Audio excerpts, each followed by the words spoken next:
एकदा दाताचे आणि केसाचे भांडणं झाले.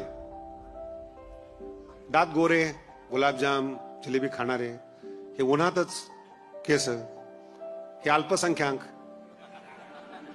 त्यांची एकता फार लवकर होते. भांडणं झाली दोघांचे. दात सारखे चिडवायचे, काय तुमचं वर्ण आहे, किती काळे आहेत तुम्ही, बघू वाटत नाही तुमच्या.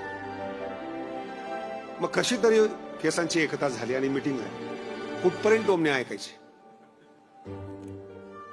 टोमणे कुठपर्यंत, आपण काळे आहोत किती दिवस, हे अल्पसंख्याकने आपल्याला चिडवावं, एकता करा, तपश्चर्या करा. मग सगळ्या केसांना पटलं आणि तपश्चर्या सुरू केली. जे काळे होते ते पांढरे व्हायला लागले. आणि जसे पांढरे व्हायला लागले केस, दातांनी पुन्हा बैठक घेतली. बंगल्यात राहायला लाज वाटली पाहिजे, काळे सुद्धा आपल्या रंगासारखे व्हायला लागलेत, बंगला सोडा. मग ज्या दातांना केस आपल्या रंगाचे झाले अशी लाज वाटते, ते दात बंगल्यातून सोडून जातात. काय अवस्था आहे. ज्ञानोबा म्हणतात त्याच्या अगोदर बोलून घ्या.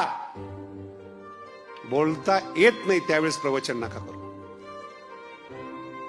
आवाज जर तुमचा गोड लागत नसेल तर लोकांना बोर नका करू. तुम्ही मोठे असाल, ज्ञानेश्वरी, तर मी काय